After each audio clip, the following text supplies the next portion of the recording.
19.5% have been flashed by junk. Nice. And another 2% say they prefer not to say.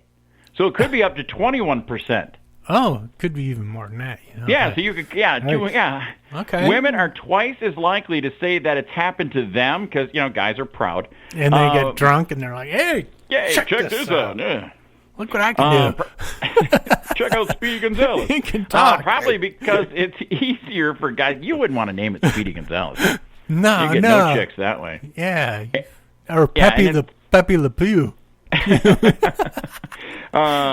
Get this. Guys, the reason guys do it more because it's probably easier to whip it out. Oh, yeah. And because men are scum. You know what I mean? And they tip. Yeah. There's a lot of... I wouldn't say that, but geez. And only 12% of guys said that it's happened to them, having women flash them, compared to 25% of women say that they have been flashed the junk. Sounds about right. So that's going to wind up our News of the Weird today. And coming up, we got... it's happening a lot more. It's happening to them a lot more now that they're stuck at home with their husbands and there's nothing else to do. Hey, check this out. Hey. Yeah, you know what? And it doesn't work, guys. Seriously. Yeah. Were they counting spouses doing that to them? I don't know. That's a good question. Because see, that would go. That would up the numbers, I'm thinking. Yeah, it's kind of like the pictures you send me. All right, that's going to wind up... Speaking of that, check this one out. Oh, dude. Okay, all right, coming up, we got Talking Real Metal, and next hour we'll talk to Mike-Tramp right here on Rock and Metal Revival. Here's your latest hard rock and metal news on Rock and Metal Revival. Horns up, metalheads. It's time once again for another edition of Talking Real Metal. And, yeah, right, kids, homeschooling, we only got a couple more weeks. Oh. And we're going to let you out on summer vacation. But there will be a test, and it will include all that we've talked about the whole last year. Yeah, and we won't include stuff from the repeat episode. So you got that going for you. Well, yeah, that's true. Yeah, we don't. Yeah, and you can always go on Spreaker and listen to our interviews. That might help you on the test too. That's true. All right, kicking it off, Motley Crue's Tommy Lee says he is done answering fan mail after autographed items are auctioned on eBay. Yeah, I don't know how I feel about that because I remember Ace Frehley quit signing guitars. Yeah. Because he'd sign one and then the next day it's on, Yeah, somebody's selling it on eBay. Yeah. And that's why I always have them sign it to me. You know what I mean? I always get my stuff personalized. Well, that's what he was saying. He saw it. He sent somebody a drumhead, signed drumhead, personalized, and you could see in the picture where the guy wiped out his name, his personal name off of it was selling the drumhead with his signature on it. So yeah, I can see that. That would get irritating. Yeah. Well, and the thing about it is there's a lot of fans out there that would die to have something like that. There's Motley Crue I don't understand, but there's fans out there that would love to have something signed by their favorite artist, and then for you to get it and just don't give a crap and sell it on eBay. Yeah, just to do it for a profit instead of out of liking the artist. That kind of sucks. Exactly. Everybody's out there. I get it. They're out there trying to make a buck here and there because times are hard, but still, man, I don't know. I don't know how I feel about that. I just saw this yesterday. A GoFundMe page started to help Quiet Riot drummer Frankie Banali with medical expenses. Yeah. Yeah, they can't even play shows or anything, so not bringing in any of that money. Yeah, exactly. Man. Yeah, it's and he's been going through treatment for a while now. A year, just over a year now. Wow. Since he announced it. So he was such a cool guy when he was on the show. Yeah. I really enjoyed talking to him. Yeah, definitely. Jeff Scott Soto says there were discussions about him joining Queen before Adam Lambert. I'd have dug that. That would have been cool. That would have been really cool. It's been a little different, though. Well, Adam Lambert does a good job doing the Freddie Mercury stuff. I have to admit. I'm not a fan, but... He fits well with that. Yeah, I don't think Jeff would have been happy having to be in a cover band for all that. He did that with Journey. Yeah, for a few months. He wasn't. Yeah, it wasn't for albums and stuff though. But I don't know. That would be interesting. Now. Yeah, I definitely like what he does now. Yeah. Poison's Ricky Rocket says musicians have right to speak out on issues that they are passionate about, Yeah, I agree. It's just that don't think your opinion's better than anybody else's. Yeah, and don't expect to win a lot of fans one way or another, So you're better off if you're just not talking about it. Exactly. Metallica could make a new album in quarantine, says Lars Ulrich. That'd be a great title of an album. Yeah, in quarantine. There you go.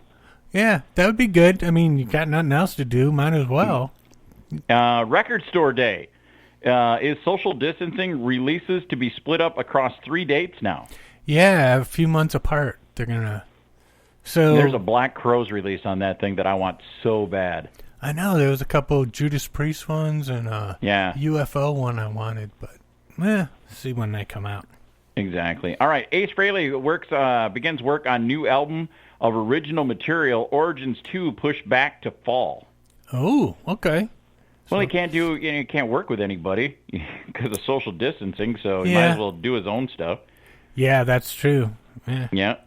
Metal Church to begin work on new studio album. Wonder if he can summer. get Bob Kulick to come and play his guitar solos for him. You're such an ass. Sorry. Which one did you just do? Sorry. Metal Church to begin work on new studio album this year. Cool. A lot of bands are going to be. That's what you're going to have. So we'll be bombarded with a lot of music later. Yeah, hopefully. Yeah. Hopefully it's good. Yeah, really. Not all depressing songs about being stuck at home. Exactly. Nita Strauss announces rock guitar fundamentals online teaching program. Yeah, you can go take lessons from Nita Strauss. I would love. She's a great guitar player, man. Yeah. There's a lot of really good women guitar players now, and it's no kidding. It's frustrating. It's like, quit it. Dang it. Quit. Jeff Scott Soto releases surprise live album live at Frontiers Rock Festival. We got to cut off that. Oh, yeah, we do. What the heck is the cut? Eyes of Love. Yeah. Yep. Yeah. Alice Cooper and Klaus Meine, part of the CIA, among guest singers in video for Winger's all-star version of Better Days Coming. Yeah, that was pretty cool. They had a lot of different artists in there. They even had Michael Sweet and really? Not Michael Sweet, Michael Starr from Steel Panther. Oh, from Steel Panther? Yeah, they had a bunch of people in there. That was kind of cool. Sirius XM launches new channels for Guns N' Roses, Led Zeppelin, and Metallica. Yeah, and a few other artists, but and it's free for a month, I guess. Yeah. Pretty much every rock radio station in the country plays all three of those artists on pretty much a loop. Yeah, now they get their own stations. Exactly. I liked when they had the Kiss one. I listened to that when they did the Kiss station for a few weeks. That was kind of cool. Let me see. Don't hold your breath for reconciliation between Vivian Campbell and Wendy Dio, says Vinny Appice. Yeah, I can imagine. There's no love lost there. Yeah, because she's kind of the one who made Ronnie renege on what he said when they formed the band that they were going to split. Even after the first two albums, by the third album, if they were all together, everything was going to be split 4 ways. But Wendy became the manager, and things did not go that way. She decided it was going to be Ronnie Dio's band, and they were going to be paid a salary, and he was going to collect whatever came in. So that kind of screwed the whole thing up. That's coming from the other band members, Really? Yeah. Like Vinny I'd love to have Wendy Dio on the show. I've met Wendy Dio a couple of times, and she's really cool in person. She's just a businesswoman. Yeah, kind of like Sharon Osbourne. She's just looking out for Ronnie, and you know, kind of exactly like Sharon. She's not as bad as Sharon, because at least they've gotten their royalties and stuff. Sharon screwed Bob Daisley and them out big time. So. And last but not least, Bruce Kulick on his dispute with his brother Bob. It's unfortunate that it went that way. Yeah, it is. You're brothers, man. Get over it. But I guess I don't blame Bob for being mad. No. I don't either. Yeah. And but he's still got the gig playing Ace's guitar solos, so he should be fine. In what band is he playing Ace's guitar solos? In Ace's band. He's on his new records. Yeah. Wow, Bob, you have been hitting it pretty hard. I just love to mess with you. All right, so that winds up Talking Real Metal. Next hour, we'll talk to Mike-Tramp.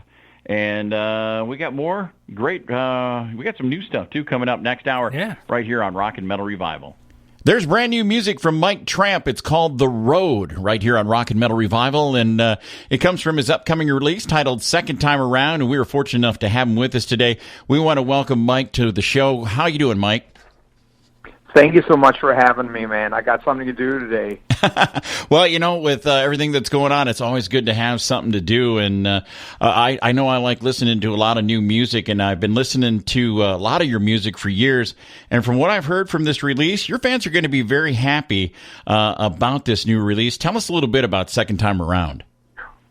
Well, it's actually been my aim since I started my solo career in 1996, oh my God, so many years ago. After, at that time, been in 3 bands, and, that being equivalent to being married 3 times, I made the decision that, okay, I'm not going that way anymore. So now 12 solo albums later on, when I look back and I see album by album, I realize that I accomplished what I wanted to do, and that was really just be me and write about the journey through life. And I call this kind of like, Tramp's Endless Highway, where each album is sort of, you pull off an exit. Mm-hmm. You sit there, you look behind where you've been, you think about maybe where you're going and stuff like that, and then you move on, and of course, the next exit you pull off will be the next album. But you're following a character. You're following one person, which in this case happens to be me, through all the albums. And I've never wanted to stray away from my style of rock and roll. So when you mention that you think the fans are going to be happy, that's because I continue delivering sort of what they're used to, just a different color, a different subject, or a different place in the journey and things like that. I sometimes, I come up with all these silly ways of describing things, but it's kind of like your grandmother's spice rack in the kitchen. Sometimes some of them have like 3 rows, and I've always figured I was one of those spices in the second or the third row that when you use that spice and when you pull it out, there's no doubt what spice that is. It also happens to be not something you use every day, like salt and pepper, but when you use it, it's because you crave for that spice. So I want my fans or the people that like my music to, when they reach for a Mike-Tramp album, to get exactly what they're craving. That's what I was going to bring that up. I've really appreciated the 12 solo releases that you put up. And when I pick up one of your solo albums, like you said, I know what I'm going to get from a Mike-Tramp solo album, because you've pretty much stuck with that same formula of music, and I respect that a lot. Do you think that's one of the problems with the music industry, is that everybody tries to be flavor of the day and not who they really are as an artist? Well, yeah, yes and no, and a lot of other things. But I've used another analogy. I remember back when we were recording the last Wide Line album, and you go in there with your producer, and you sort of have a set plan. Then 2 or 3 weeks later, the A&R guy from the record company shows up and listens, and maybe makes a comment that has nothing to do with the music, but the comment affects the producer, who now starts changing the game plan, where a musician or an artist should really just follow, what he sets out to do. And I think that what possibly happens sometimes is because, of course, all of us want success, probably more the success that, comes with cash, mm-hmm. And a lot of people, and yourself, that obviously doesn't exist anymore, but that was in the past. So if fans don't respond or the public don't respond